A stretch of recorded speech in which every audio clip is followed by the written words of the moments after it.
您的咖啡。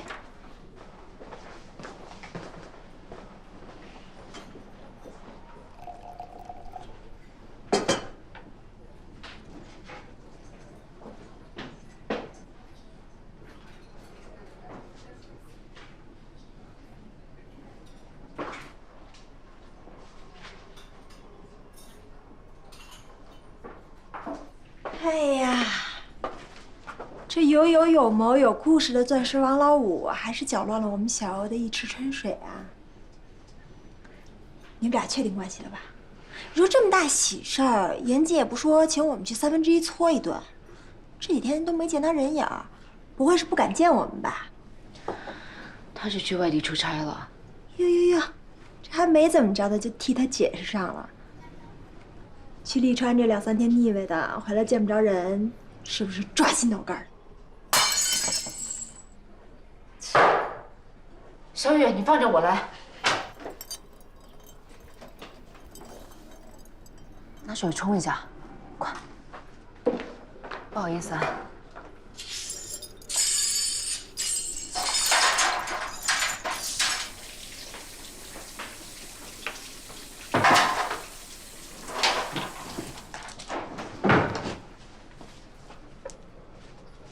姐，你真的打算跟严妮好了？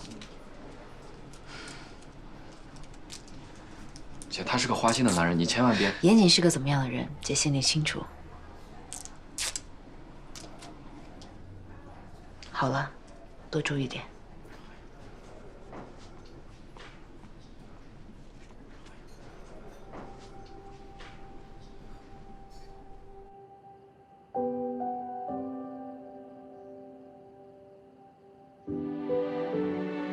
拿油。谢谢。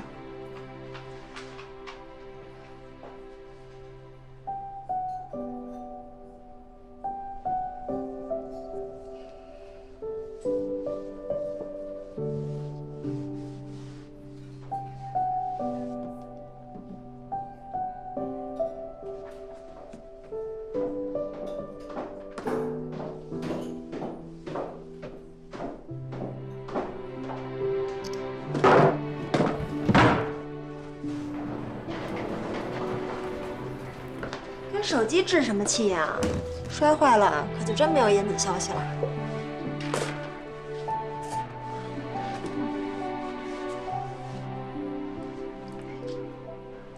完了，这回某人是真惹着我们家池清欧了，后果不堪设想啊！你还真把某人当饭菜了呀？是不是把菜你都吃下去了？什么滋味儿，你自己最清楚。其实我觉得你也不用想的那么糟糕，没准人家严大老板是真的忙，这2天就没有时间回你消息。你要真想他，你就给他打电话呗。我要再给他打一个电话，我不姓季。那你姓严。逗你玩呢，这都什么年代了？女追男一点都不跌份儿，反而更容易把幸福牢牢掌握在自己的手里。可你以前，你可是不会花这些时间胡思乱想的。要我说，你就直接给他打，问清楚，行就行，不行就拉倒。这年头做什么事情都得干干脆脆的。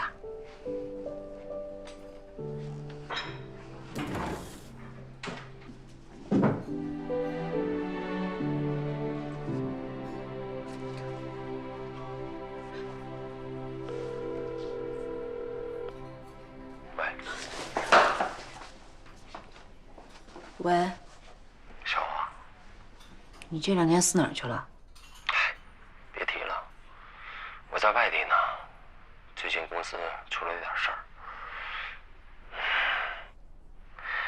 忙的妈都不认识。哎，我真不是故意不接你电话，等我忙完这一阵儿，亲自到40路店跟你谢罪。你干嘛举着嗓子说话？发生什么事儿了吗？我这跟客户在谈事儿呢，在洗手间给你打个电话，不跟你说了啊，回头打给你。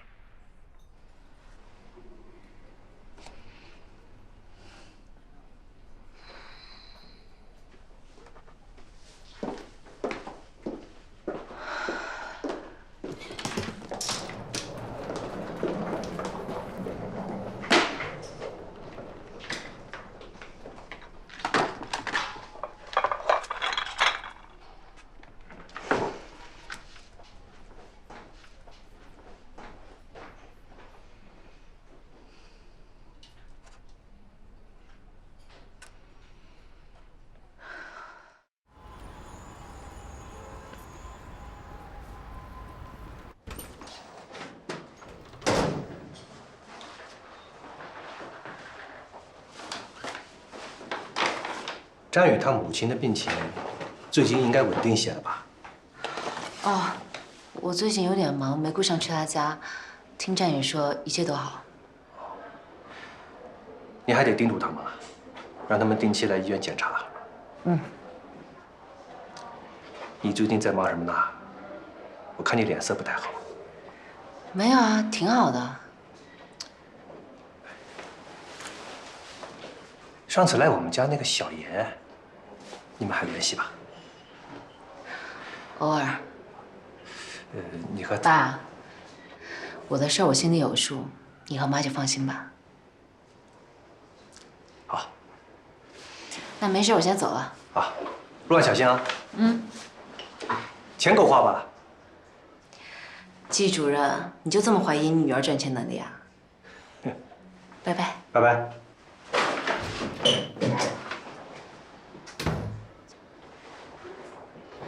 喂，方大小姐。严谨怎么说的？在迪拜都不够你腐败的，还操心我。回答问题。他说他忙着，不方便接我电话，回头再向我赔罪。你什么时候变得这么好欺负了？我呀，还是建议你去他家突击检查一下，什么都清楚了。哎，对了，这边好多东西在打折，我又拍照片给您了。先挂了啊。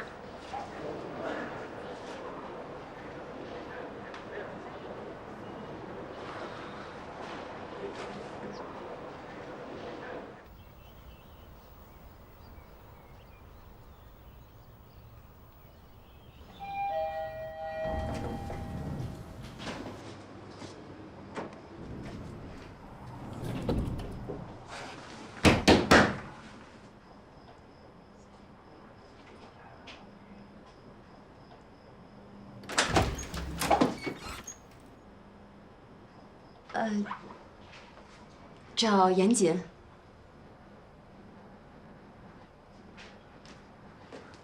严谨，有人找你。谁呀？季老板，你怎么来了？你朋友啊？对，我之前经常去那个咖啡馆的老板娘。哦，既然是朋友，进来坐会儿吧。不用了。那你们聊，我去看眼汤。好。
严谨没有打来电话解释，更没有出现在似水流年。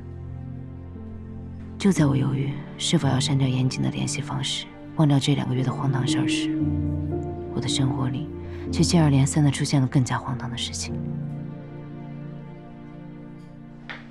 姐，你这几天状态有点不太对劲，是不是出什么事儿了呀？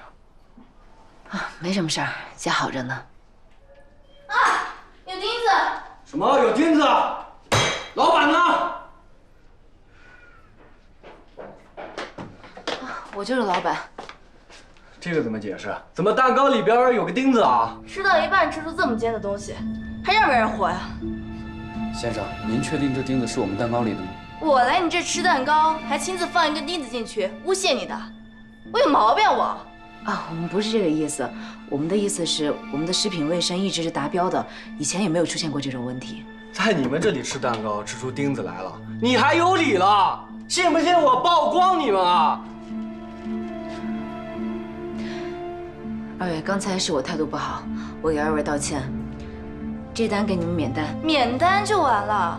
我要求精神赔偿。我们要赔偿，吃出钉子，你们看啊，吃出钉子来了！别脸脸不要脸！我敢拿我的人格担保，这个钉子绝对不是我们店里的，是你们俩栽赃陷害、胡搅蛮缠。我现在要求你们立刻离开我的店，爱干嘛干嘛去！走就走，走！你们这家黑店吃出钉子来，我要曝光你们！要曝光也曝光你们！小心啊，你们啊，小心吃出钉子来啊！走！抱歉大家，请坐，不好意思，抱歉，抱歉，请坐。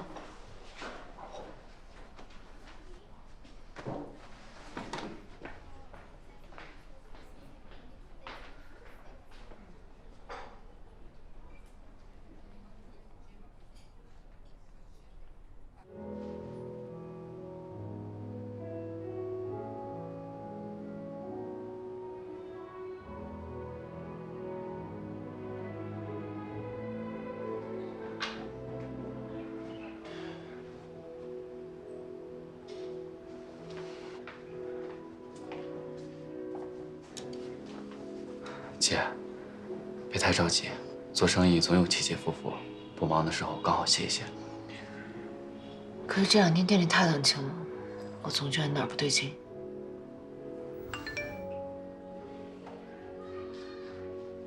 小欧，你快看看，咱们店突然出现好多差评，我看这些人都是刚注册的新用户，明显是有人在故意黑咱们。我把截图发你了啊。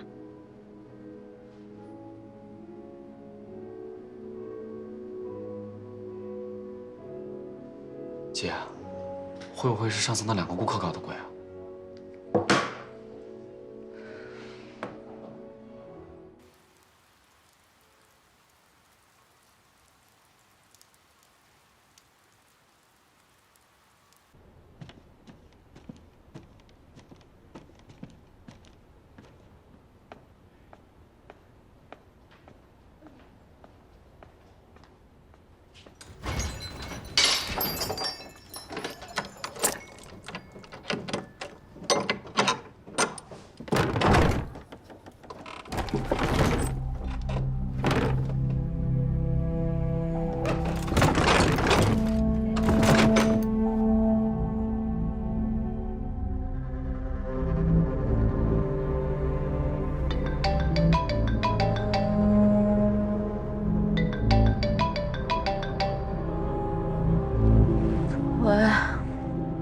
是金小欧女士吧？谁呀？你穿的睡衣真好看。你谁呀？死变态啊！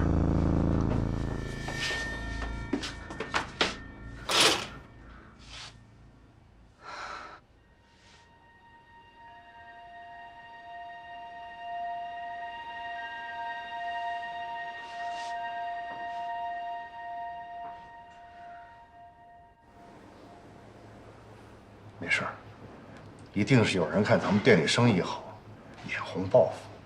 那天小欧姐还被锁到了店里面，我去找人拆了锁才开的门。其实我这几天晚上都有接到骚扰电话，对方问我是不是季小欧，然后就把电话给挂了。我再打过去，对方就关机了。是同一个人吗？不是。最近店里怪事儿一件接一件，肯定是蓄意报复。你们是不是得罪什么人了？没有啊。上次有2个客人硬说在我们蛋糕里面吃出了钉子，那一看就是他们自己放进去的。我们就说了他们2句，也不至于闹这么大的动静啊。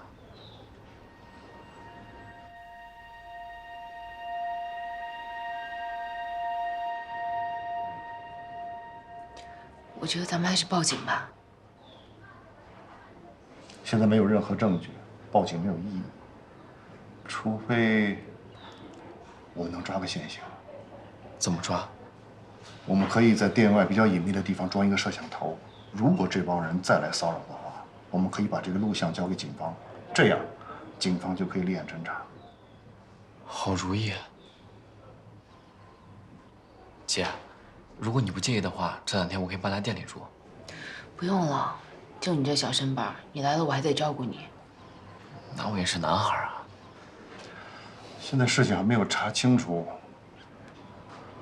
有战宇在，遇到什么事儿也能有照应啊。那行吧。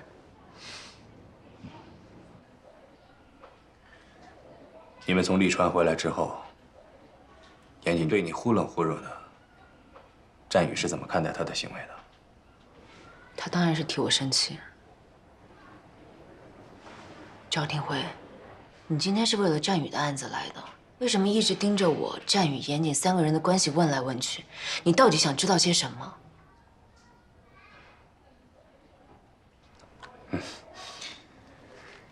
严谨也在死者的关系网内啊，我调查他，这很正常啊。你怀疑严谨？现在案件还在初步调查阶段，我们没有怀疑任何人。但是，只要是跟战宇有关系的人，我都要一一排查的。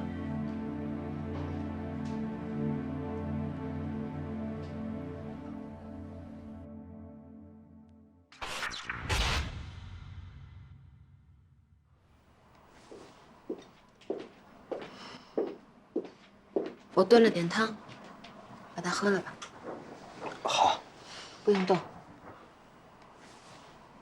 为了我差点连命都没了，喂你点汤没什么的。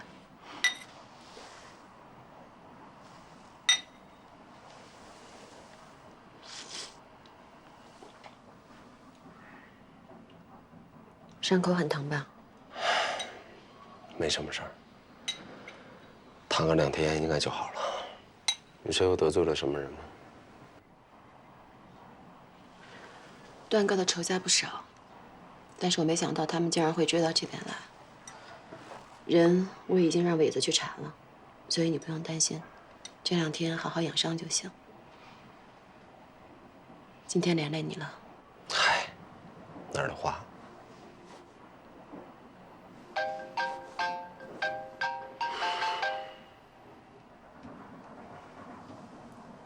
家里人打来的，我现在这个样，还是不要让他们知道比较好。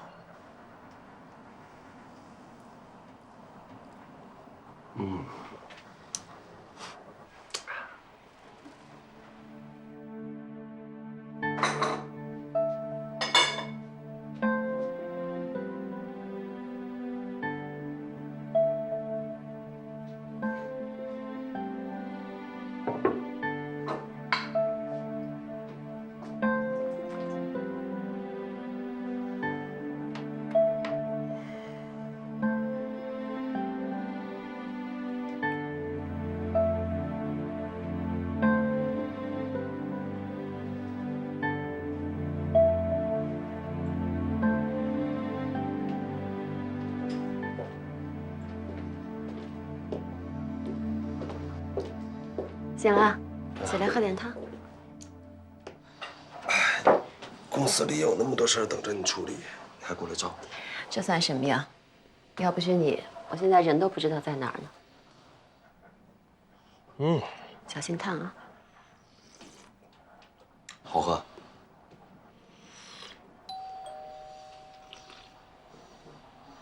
我去开门。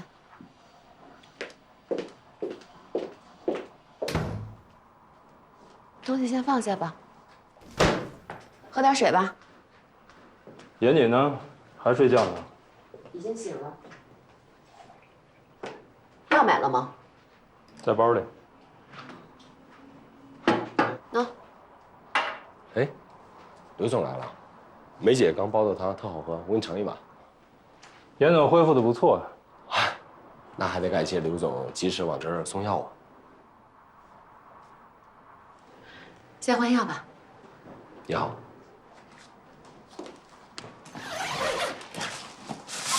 我来吧。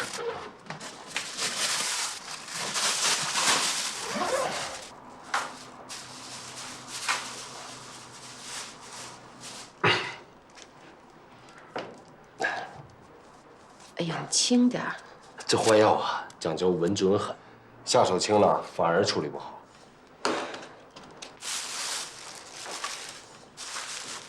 人抓着了吗？还没。你的人都是干什么吃的呀？我怀疑开枪的人不是咱们的仇家。那会是谁啊？是谁我现在不清楚，但我敢肯定的是，这事儿是事先安排好的。什么意思？把话说清楚。第一，我的人把梨园整个翻了个遍，一点蛛丝马迹都没发现。我还暗查了红石帮和陆万金那几个仇家，都没听说他们派人找我们的麻烦。第二，通过子弹可以断定这把枪是射程在800米以内的中口径狙击步枪，精准度极高啊！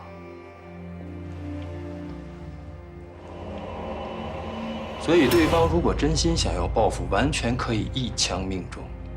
为什么他第2枪才射向了梅姐？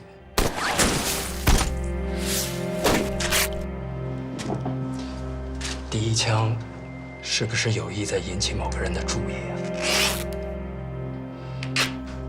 第3，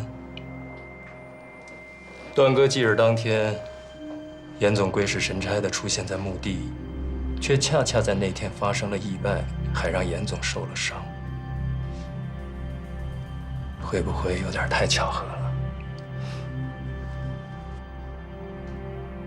刘总，咱俩相处了这么久，看来您还是不信任我呀。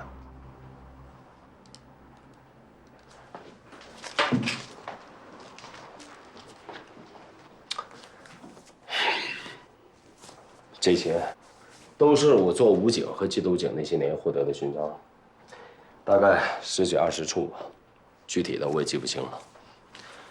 我印象最深的一处，是我身为缉毒警执行最后一次任务时被毒贩击中了胸部，子弹击穿了我的护甲，离心脏只有0.几公分。我庆幸地捡回了一条命，但我的好兄弟在那一回的行动当中牺牲了。后来我就退伍经商，原因只有一个，我怕死。因为我太知道了活下来有多么不容易。什么把子弹留给我，活着才是王道。刘总，如果你是我的话，你会拿自己的性命开玩笑吗？你不是没死吗？怎么说话呢？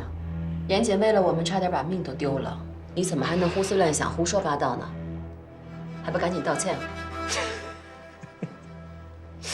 严总，别急，我这不是也在分析一种可能性吗？是吧？你放心，开枪的这个人，我掘地3尺也要把他挖出来。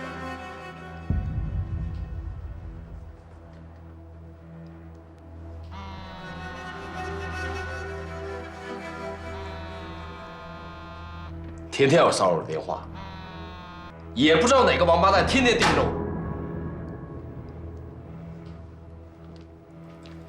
公司还有事儿，我先走了。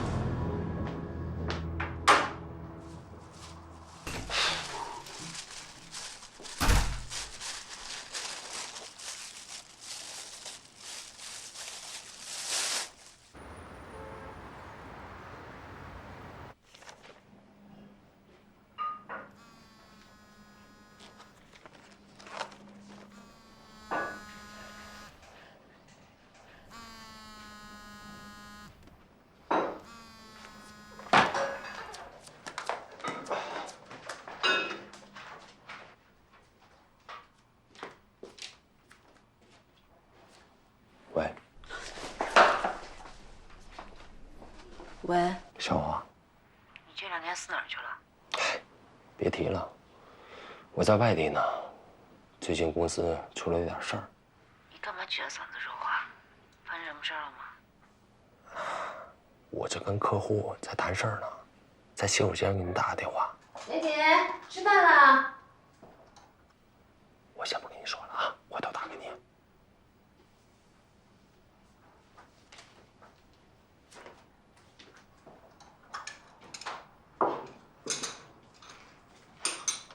嚯，这菜一看就是有故事的女人才做得出来的。什么有故事啊？好几年没下厨了，凑合吃吧。这好菜不配上好酒，说不过去啊。你不能喝酒。没事，少喝一点。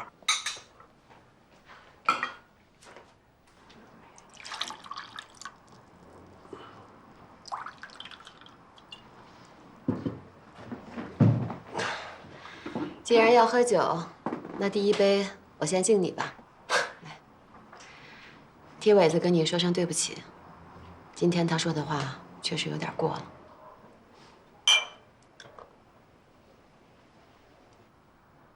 他这么做啊，也是为你着想，我理解。他疑心重呢，是因为以前吃过不少的亏。但是话说回来，这些年要不是有他护着我，估计我早就被段哥的仇家给做了。刘伟他对你什么情感，我一早就看出来了。虽说啊，他是一个糙人，但他对你真的是细致入微。你就从来都没考虑过他吗？他怎么对我，我管不着。但是我对他，只能是兄弟。毕竟我们两个中间隔着一个段哥。虽然他已经不在了，但是这辈子，刘伟都得管我叫大嫂。看来刘伟还真是一个重情重义的男人。其实我跟他，在生意的经营上面有很多不太一样的观念。我呢，是觉着只要能把眼前的生意做好就行了。但是刘伟什么钱都想赚，有时候还觉得应该干几票更大的。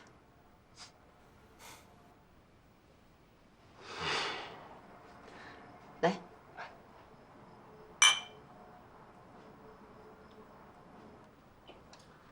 来吧，吃点菜，要不然都凉了。好，尝尝这个。这个排骨还是之前段哥教我做的呢。这手艺真不错啊。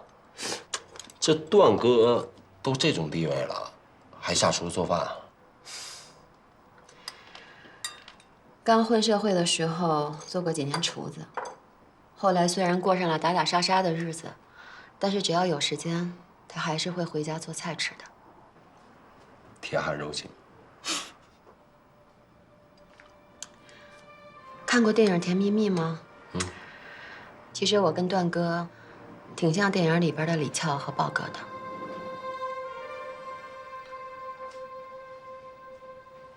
我老家是吉林延边的，父母都是农民。16岁的时候，我就一个人到了哈尔滨，在洗浴中心里边做事儿，按摩的。去那儿的男的，大多都挺粗暴无礼的，有的时候还经常会对你动手动脚。但是段哥不太一样，来的时候总会点我去给他服务，还会跟我聊天，给我讲故事。走的时候还会给我很多小费。我记得有一次，有一个男的，因为我跟段哥杠上了，结果段哥当场就把那个男的捅了个半死。那个时候我才知道，原来他是混黑社会的，还是个不小的头目。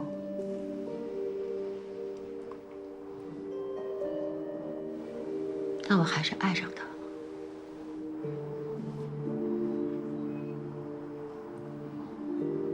段哥后来也跟我说，其实他第一次见我的时候就喜欢上我了，觉得我跟别的女孩不一样。虽然脾气很臭，但是人很真。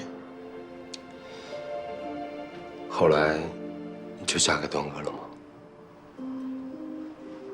没有。算命的说段哥不能结婚，我也无所谓啊。结婚不结婚又能怎么样呢？反正不是已经打定了主意要做他一辈子女人了吗？其实，在东北那些年的日子，过得挺提心吊胆的。但是我觉着，跟段哥在一起的每一分钟，都挺温暖的。那是为什么你从东北搬到梨园来了？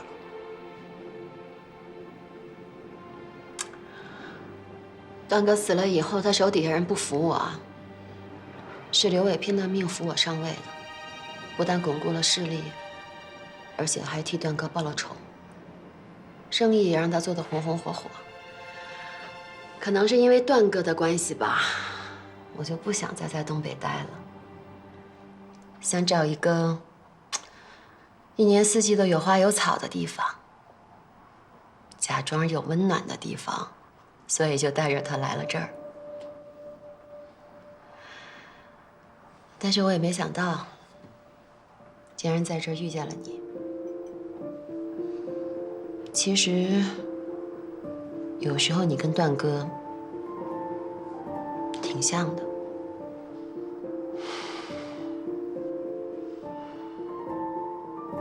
梅姐，咱们俩能相遇，真的是一种缘分。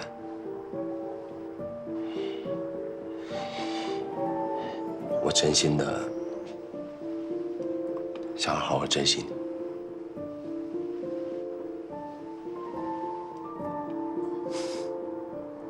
得了吧！刚开始接触你的时候，你可是对我视而不见啊，身边美女一直环绕着。怎么可能会看上我这个老女人呢？说实话，一开始我对你的情感，我自己真的也不确定。但刚才听完你跟段哥的故事，你到现在都没有忘记他，这说明你是个重情重义的女人。我知道我肯定比不了段哥在你心里的位置，就认了。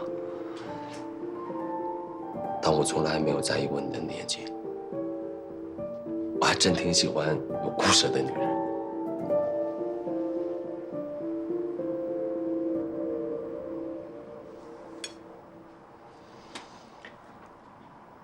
为有故事的人。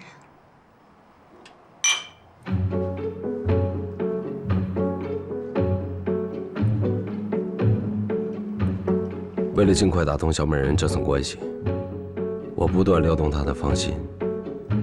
但我考虑到小欧的感受，始终与小美人在身体上保持距离。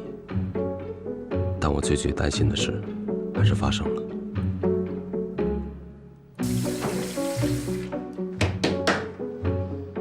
我去开门。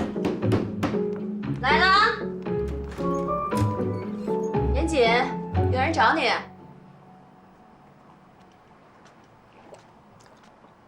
谁啊？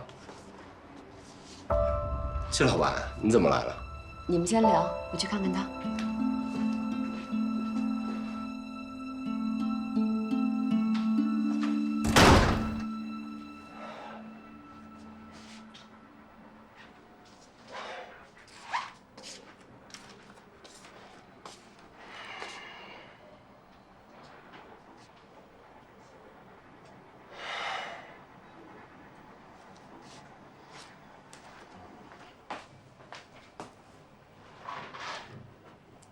季老板是你朋友？我要说是红颜知己的话，你会不会生气啊？那到底是还是不是呢？你不也老说我身边总是有美女环绕吗？但难免会遇到那么几个自以为是的。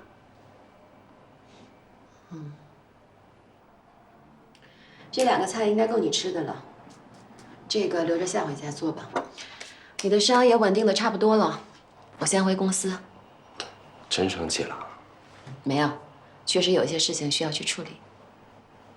那我送你回去。不用。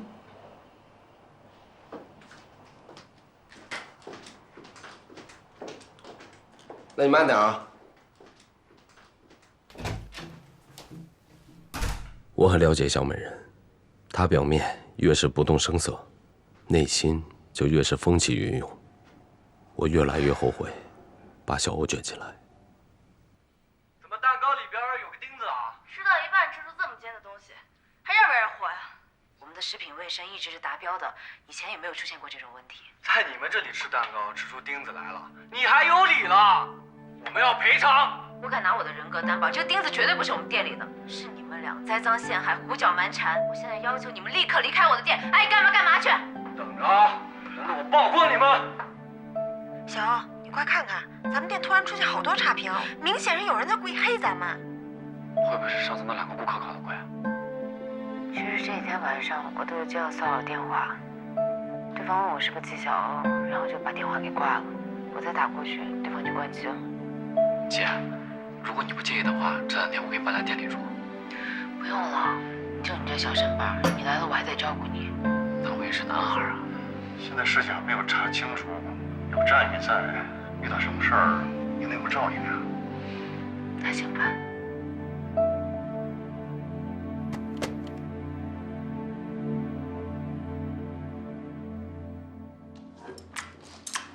味道不错，你们食堂自己包的吗？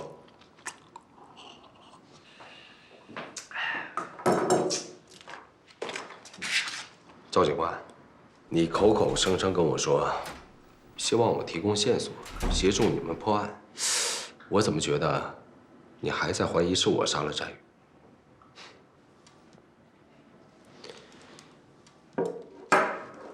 你在努力寻找我的杀人动机。你不停地追问我纪晓欧跟战宇之间的关系，你该不会是怀疑我是因为感情问题杀了战宇吧？你想多了。我就是想了解一下啊，死者平时的一些情况，而且我也没有任何证据证明你就是杀害战宇的凶手啊，所以你千万别想太多，你就把你跟战宇之间的事情交代清楚就行了。啊，我明白。不过，你刚才那些小动作，把自己给出卖了。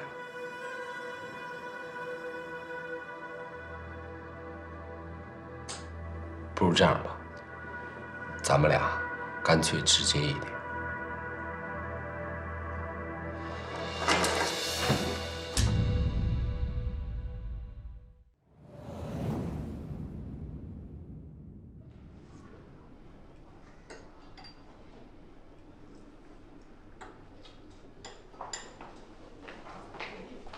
小雨，你这手艺不比冯大哥差。多喝点，好好补补。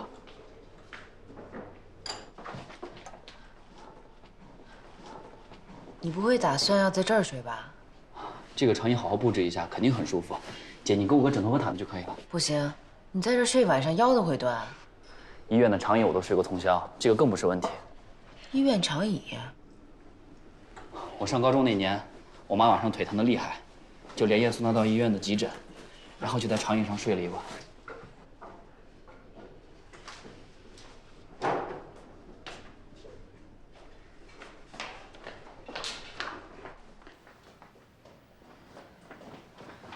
小雨，你这几天就睡这儿。姐，这不太方便吧？有什么不方便的？除非你嫌我呼噜声大。姐，你怎么可能会打呼噜？我不相信。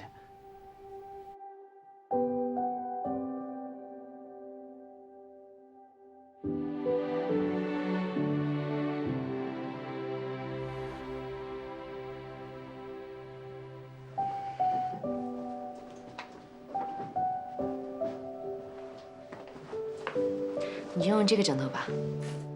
我用那个垫子就行。你平时拉琴本来肩颈就不好，睡觉要格外注意，听话。你先去洗漱吧，我先去收拾东西。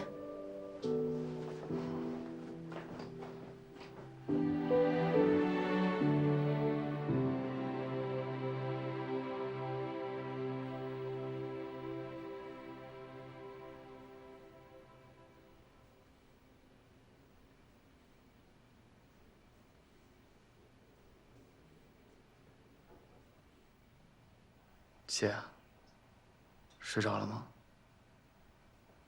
没有。能问你个问题吗？嗯。前阵子你跟严谨去利川，都干嘛了？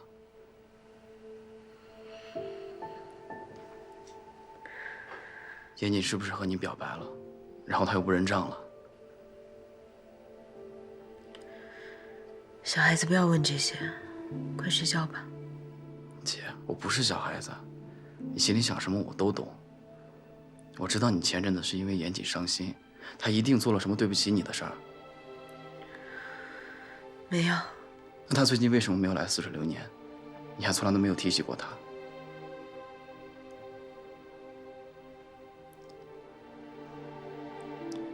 我不想看你这么难过。如果严谨骗了你，我不会放过他的。好了好了，你姐刀枪不入，怎么可能被一个男人上刀？我和严谨从头到尾就没什么，连朋友都不算。时间不早了，快睡吧。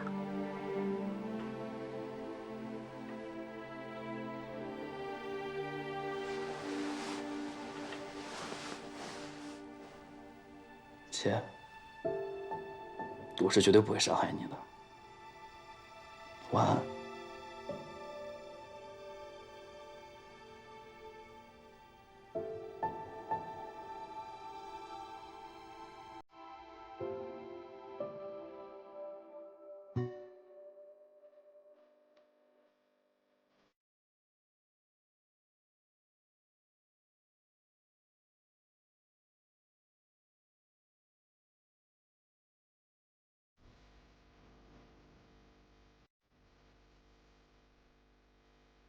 那段时间，战宇寸步不离的陪伴让我心安了许多。但奇怪的是，我不但没有忘记跟严谨在一起的日子，反而记得更清楚了。每一帧画面都记得清清楚楚，就像昨天发生的事情。我爱上他了，早已无可救药的爱上他了。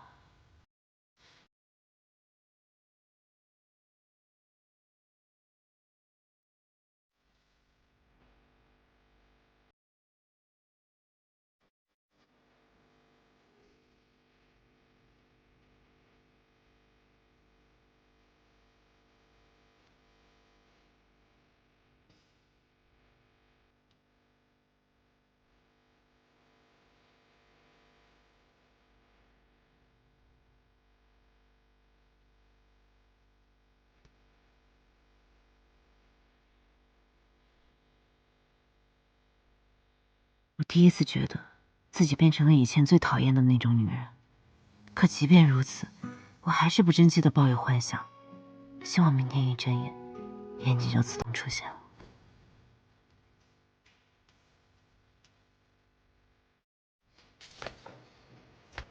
说，快说，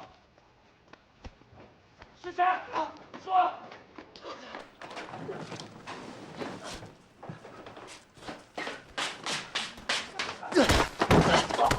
说是谁？说！说！小雨，你到底跟我们什么仇？为什么三番五次来捣乱？你要是给我钱，我就干。我也不知道他是谁。别打了，小雨，别追了，没事吧？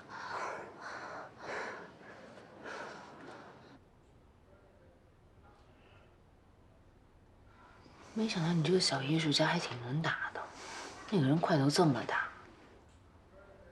我小的时候个头小，经常被人欺负，所以学了几下用来防身。姐，刚才你要不拦着我，我绝对逼他把支持他的人说出来。其实，我大概猜到了是谁派他来的。谁？我去严谨家找过他一次，开门的是另外一个女人。严谨没有说他们是什么关系，但是那个女人看我的眼神中充满了敌意，还能是什么关系呢？也是从那之后，店里开始发生各种事情。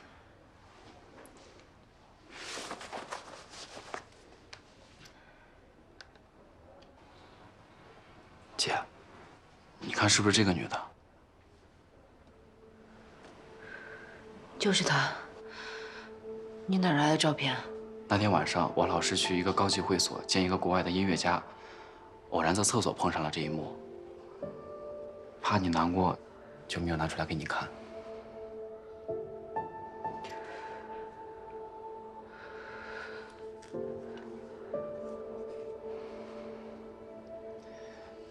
姐，我真的应该早点拿这张照片给你看的，这样你就不用惦记他了，也不会去他家找他，也不会碰上那个女人，46年也不会出这事儿。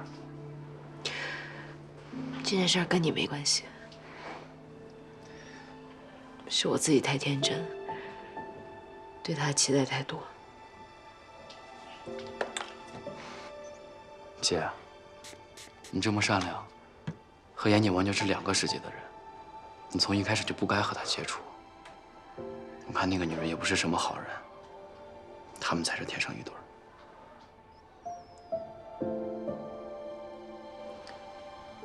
忘了他吧，就当这个人渣没有出现过。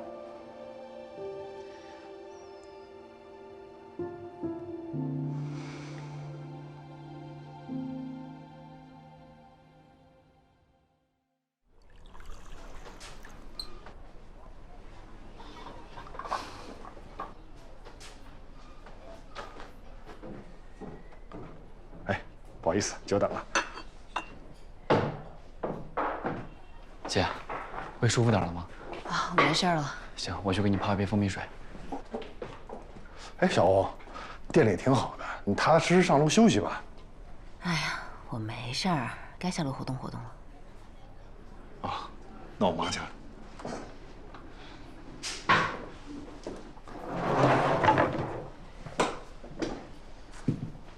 我可真是活久见啊！没想到纪晓欧也有这么没出息的时候，竟然让劈腿伤成这个鬼样子。你别闹，我是那天喝大了，犯肠胃炎，跟那个人一点关系都没有。好好的干嘛把自己关烂醉啊？还不是为情所伤？姐，水。谢谢。事情原委呢，战宇小朋友都已经跟我说了。我这2天动用关系查一下那个小美人，这个女人开了一家水产公司，还有几个夜总会。她跟严谨肯定有生意上的往来，没准这俩人早就搞到一起去了。严谨从来就不是我男朋友，他跟谁在一起与我无关。这要是事实，我就懒得在这儿唠叨你了。你就真的甘心被他白白睡了？你胡说什么呢？轻松轻我了吧？我求你饶了我，方大小姐，我真的不想跟那个人再有半点瓜葛。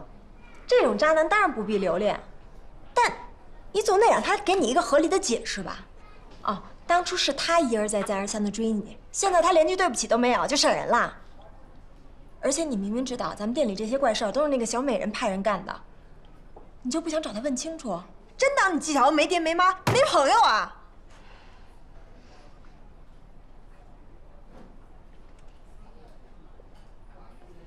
好，走。走。哎，等等，你们俩去太不安全了，我开车送你们去。还是冯大哥给力。姐，你们还是别去了，那个女的背景肯定不简单，万一出事了怎么办？有冯大哥给我们当保镖，我们怕什么呀？那如果以后冯大哥不在，他们再派人找麻烦怎么办？我觉得这事儿还是算了吧，以后不跟严谨来往就是了。战宇，你平时不是挺向着你姐的吗？你今天怎么了？你姐都让人欺负到头顶上了，咱们就这么认怂啊？今天必须找个说法。走，走，战宇，看店。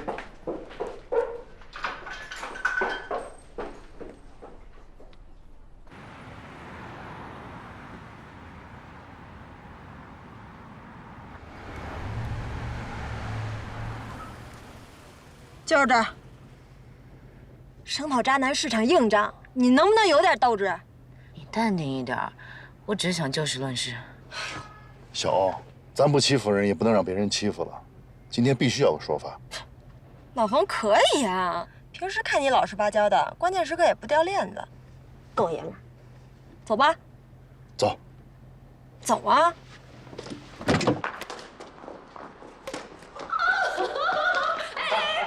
我来，我来。你说真够巧的，这个渣男，你看。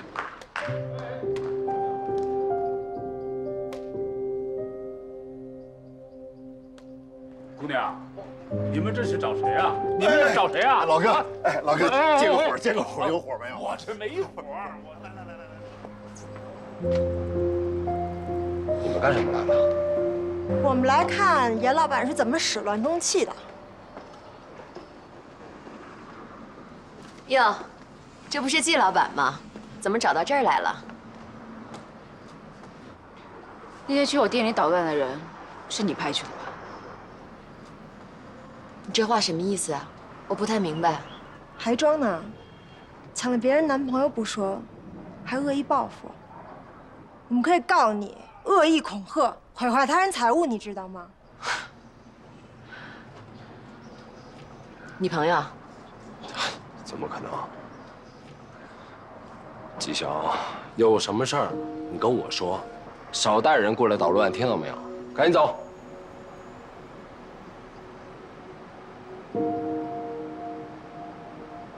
现在该我们走了。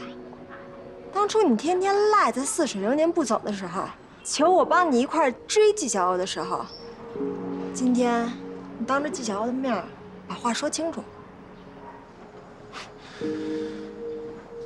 方大小姐，你可真会颠倒黑白啊！我什么时候喜欢过纪晓鸥啊？我只是喜欢那家咖啡馆里的咖啡而已。反倒是你，出了名的拜金，朝三暮四不说，现在又跑过来立牌坊，我真理解不了。你说什么？你再说一次！你呀，严姐，我们不是找你来吵架的，但你这么说太让我失望了。小果，咱们走。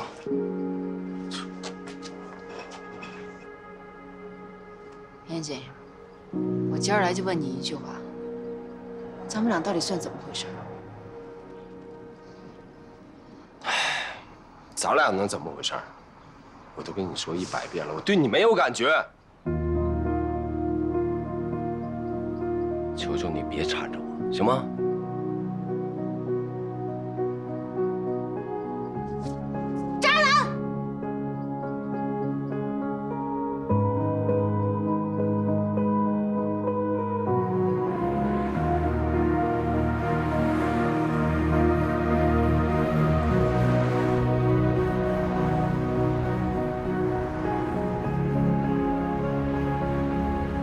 那天回来的路上，车里异常的安静。我听着风的声音，看着窗外的车水马龙和来来往往的人群，突然释怀了。严谨这一夜，我现在终于可以不带任何留恋的翻过去了。我的生活可以就此回归平静，一切都回归到严谨出现前的那种有点无聊的平静。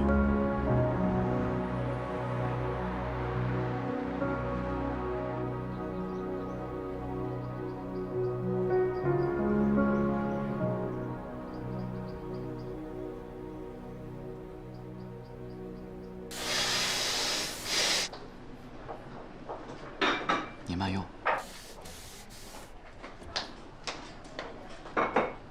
小雨，马上要期末考试了，准备怎么样？肯定没问题。那加油啊！今天没事，早点回家吧。好。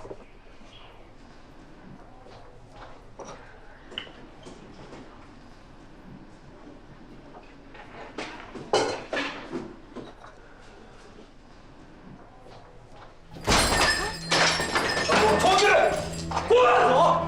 同志，你们干嘛？给我砸！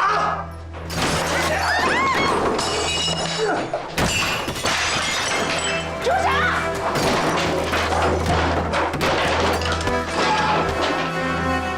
小雨，不要打了，不要打了！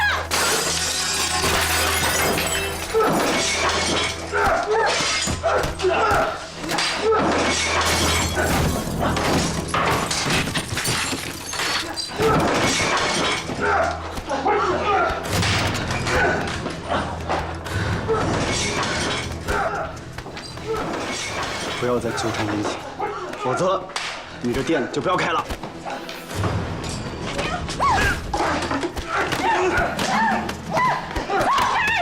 干嘛？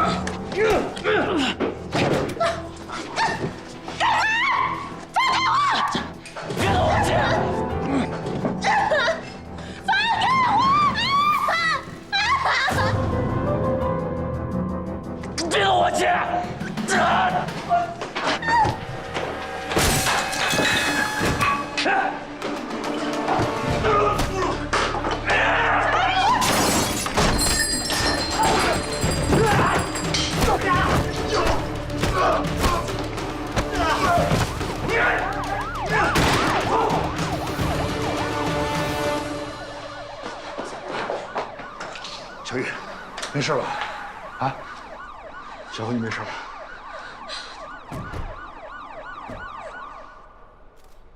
那伙人一冲进来就开始打砸，那个领头的还把我姐压到桌子上，想欺负她。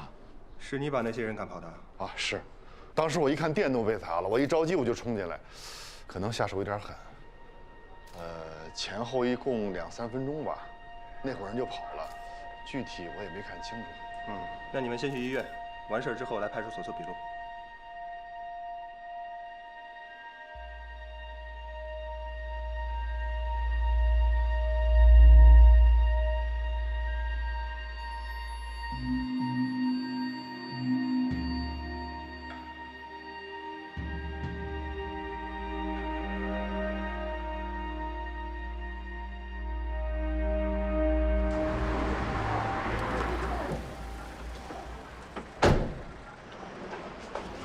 姑娘，姑娘，你找谁啊？跟你说了，我们没做没赞。跟你说话呢，我们没做没赞。老黄，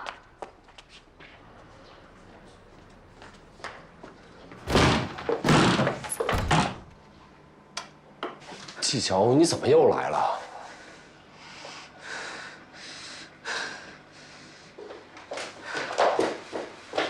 你要干什么呀？哎。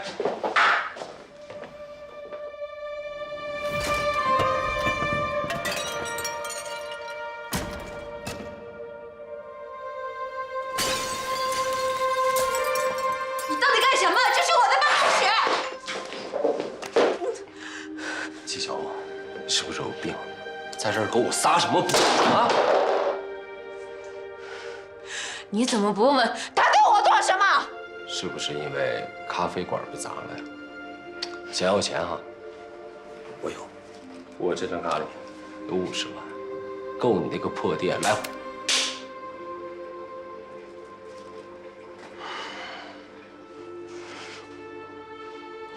我从头到尾都不认识你这个人渣。拜托你管好你的女人，别让她再来找我麻烦。我季小娥不是吃素长大的，再有下次，我跟她玩命！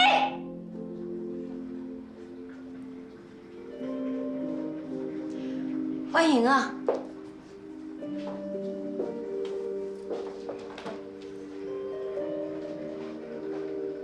谁呀？谁呀？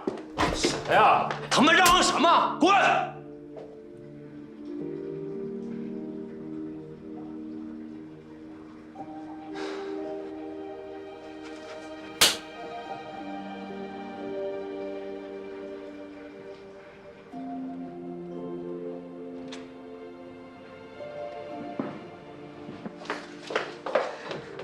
让开！这屋给我砸成这样，连个交代都没有。往哪儿走？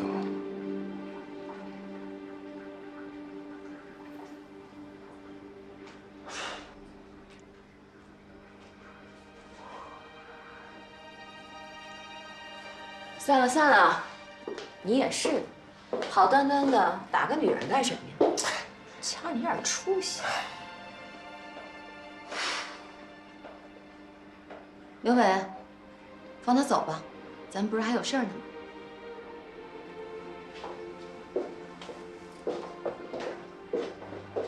看看，这不是打红了吗？拿个冰袋来。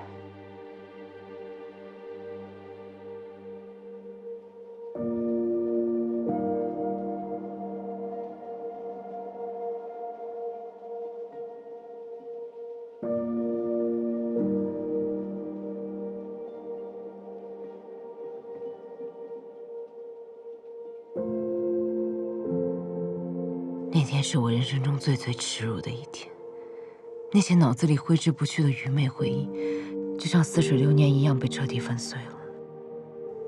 我在心里大声地告诉自己：纪晓鸥，你的生活里从来就没有出现过燕景这个混蛋。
5年的心血，在几分钟内付之东流。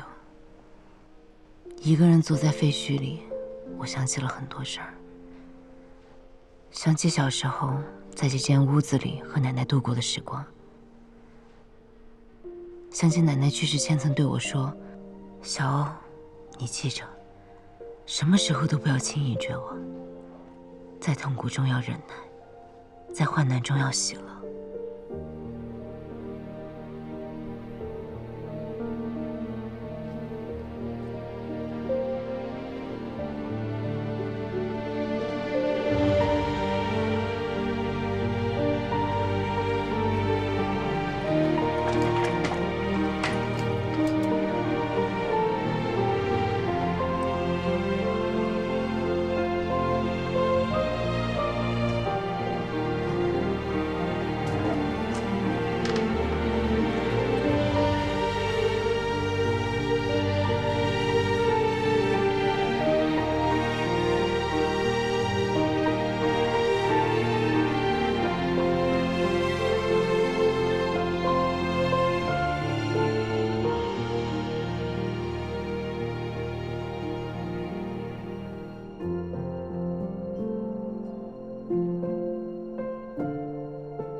你有没有想过，战宇怎么就那么巧，拍到了肖美人和严谨的暧昧照片？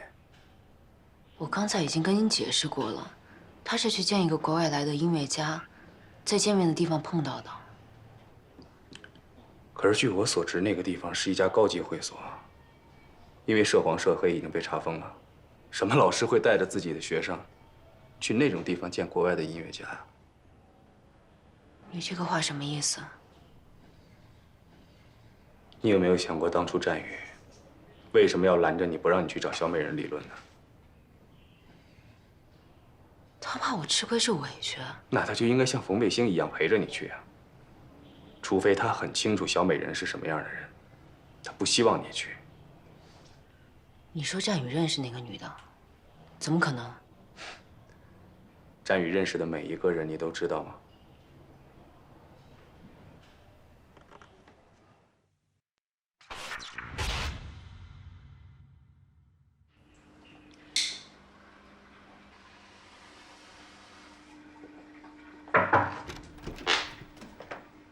梅姐，别走了，聊事儿呢。那我外面等。你们俩。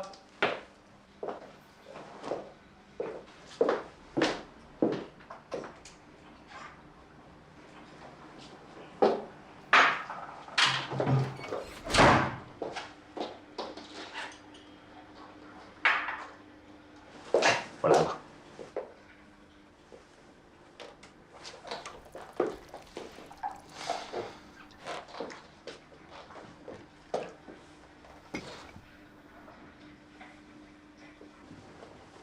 你不喝？我哪有脸喝茶呀？还生气啊？生什么气啊？又没出什么事儿。我跟那个季老板，真不是你想象的那种关系。我想的哪种关系啊？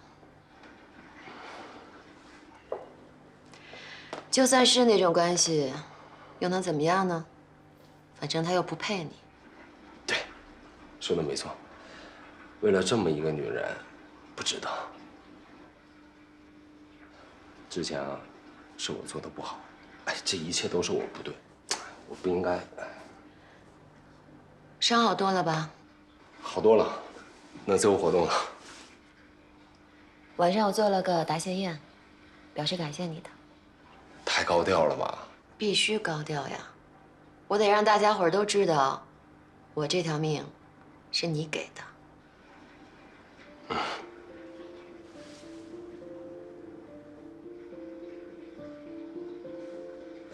再给你加点水。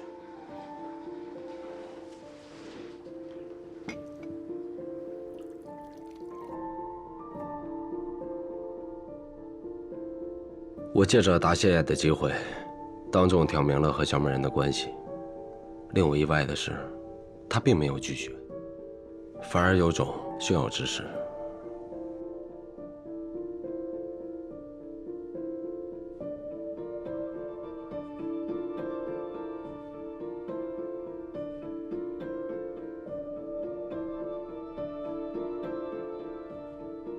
哎呀，那几个朋友啊，这太能喝了。高兴嘛，喝点酒。你不高兴？高兴，高兴。我也特高兴。去哪儿啊？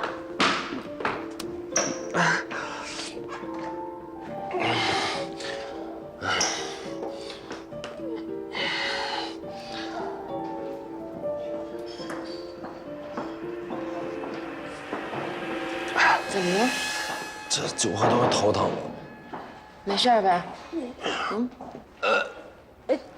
忍着点，去厕所啊。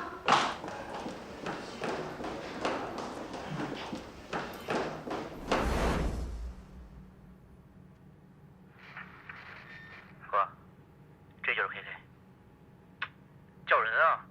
刘总好。总听六子提起你，说你人虽小，但办事很老练，嘴也很严。都靠六哥提携，以后还要跟刘总多多学习。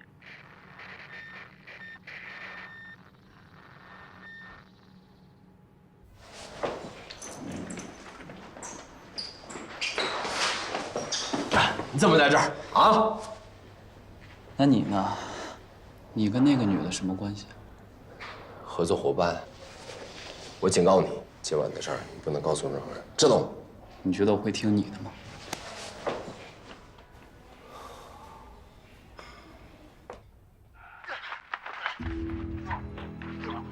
说，你到底跟我们什么仇？为什么三番五次来捣乱？别打了，小雨！有人给我钱，我就干。我也不知道他是谁。小美人仍然在对纪晓鸥下黑手，她的安危，还是让我忍不住想去看她一眼。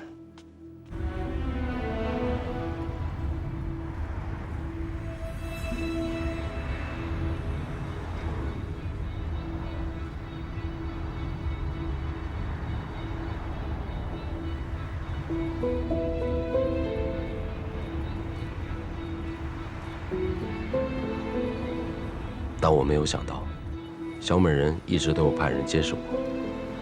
这意味着，在任务结束以前，我唯一能做的就是彻底的远离纪晓鸥，任凭这场误会像滚雪球一样越滚越大。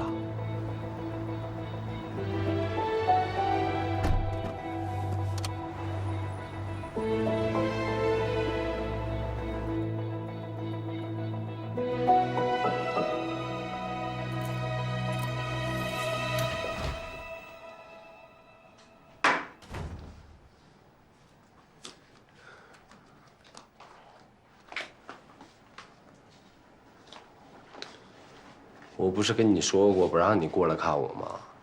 真不怕出事儿？月黑风高夜，我杀了你都没人知道。你们家楼下门禁坏了，我走探头盲区进来的，绝对安全。我就多余把我家大门密码告诉你，给我听好了啊！以后不可以过来，要见面，咱们还是老地方碰头。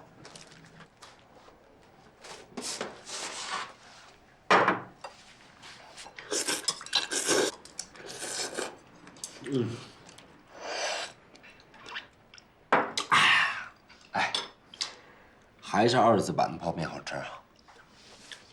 泡面不是以前的泡面，腌的还是以前的盐子。等坏了吧？真不用找个医生给你看看吗？这个是我自己的事儿，你就别管了。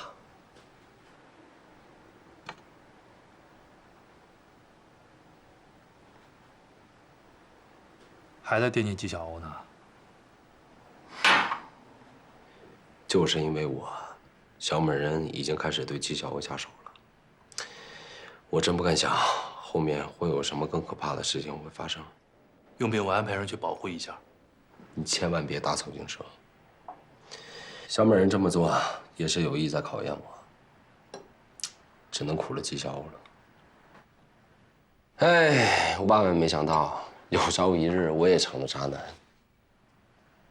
我知道你心里委屈，但眼下为了尽快拿下小美人，你不能出半点差错。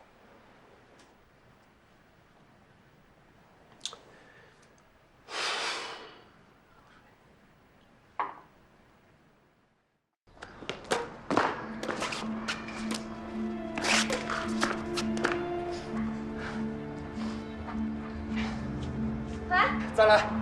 姑娘，你们这是找谁啊？你们干什么来了？我们来看严老板是怎么使乱动器的。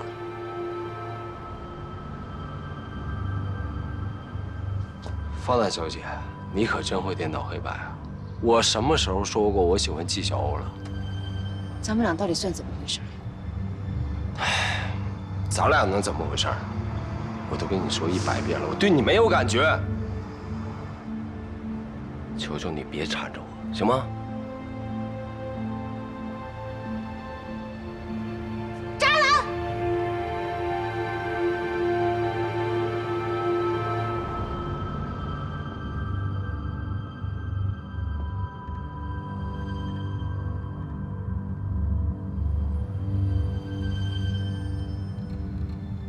给我砸！住手！小雨，不要打了！不要打了！不要再继续来打，否则你的店就不要开了。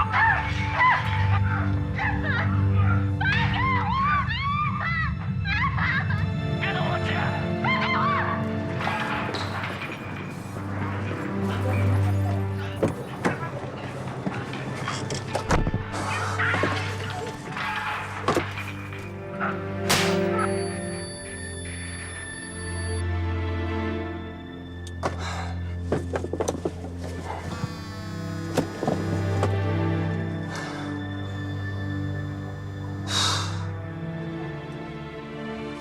喂，严姐，来一趟我办公室，有事找你。好。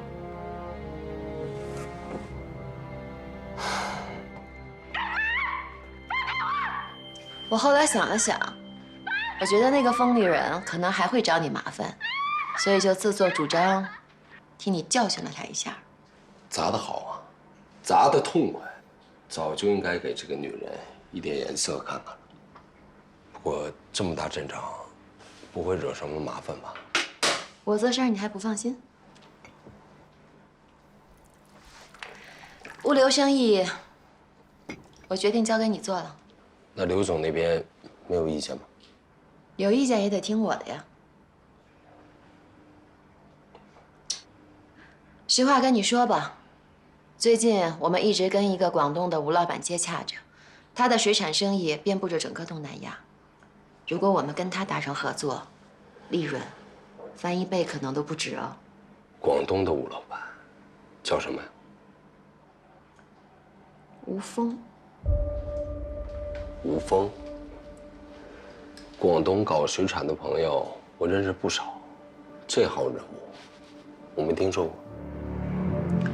人一直都是刘伟接洽的，我也没见着。不过根据他搜集的资料来看，人没问题。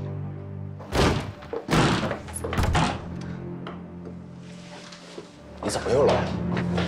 你要干什么呀？在这儿给我撒什么谎啊！刘伟来了，事情就严重了。我必须让纪晓鸥安全的离开。什么呀？他们嚷嚷什么？滚！我看着纪晓鸥愤怒而又委屈的双眼，心都碎了。这一巴掌就像一把刀一样，狠狠地插在了他的心上，也彻底斩断了我和他之间所有的感情。即便案件终结，我可能都无法再挽回他了。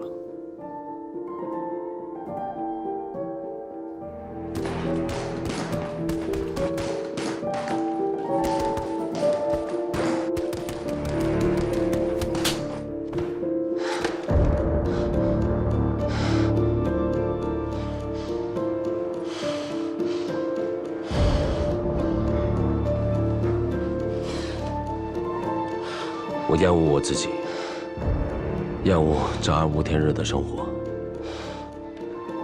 我从来都没有像今天一样，想要逃离这一切，想要回到过去。